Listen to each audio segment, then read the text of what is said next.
Hi friends, అందరు ఎలా ఉన్నారు? బాగున్నారా? ఇవాళ మన స్పెషల్ కర్రీ ప్రాసెస్ ఫ్రెండ్స్, అట్టికాయ కర్రీ ఫ్రెండ్స్. ఒక్కసారి ఇలా ట్రై చేయండి, సూపర్గా ఉంటుంది. ముందుగా అయితే ఈ అట్టికాయను ఇలా కట్ చేసేసుకున్నాను. నేనైతే కట్ చేసుకున్న తర్వాతకి ఒక ఆనియన్ కూడా కట్ చేసుకోండి కర్రీలోకి, టమాటాను. ఓకేనా ఫ్రెండ్స్, ప్రాసెస్లోకి వెళ్ళిపోదాం. ముందుగా అయితే కడాయి పెట్టేసుకొని ఆయిల్ వేసేసుకున్నా. తర్వాతకి ఒక ఆనియన్ వేసేసుకుంటాను. బాగుంటుంది కర్రీ,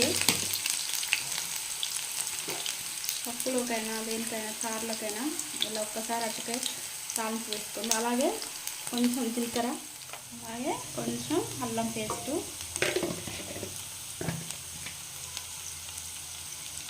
కొంచెం పసుపు, పచ్చివాసన అంతా పోయే వరకు ఫ్రై చేసుకోండి.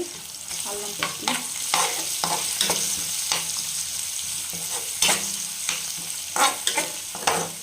కట్ చేసి పెట్టుకున్న మన అట్టికాయలను కూడా వేసేసుకున్నాం. అట్టికాయ ముక్కల్ని వేసేసుకొని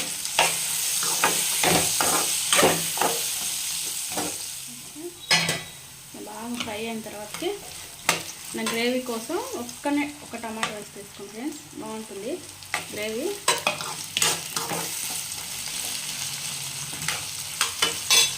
అలాగే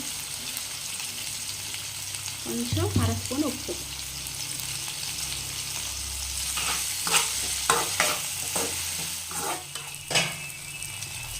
కర్రీ అంతా ఎర్రగా ఫ్రై చేసుకున్న తర్వాత కొంచెం కారం, మీరు ఎంత తింటారో స్పైసీ తగ్గట్టు వేసేసుకోండి. కారం వేసేసుకొని పచ్చివాసన అంతా పోయేంత వరకు ఫ్రై చేసుకోండి. పచ్చివాసన అంతా పోయినాక ఫ్రెండ్స్, కారంది కొంచెం గ్రేవీ కోసం ఒక చుక్క వాటర్ వేసేసుకోండి.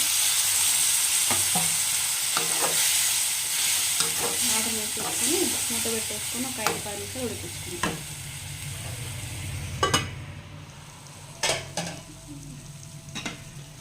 ఉడికిన తర్వాతకి కొంచెం ధనియాల పౌడర్,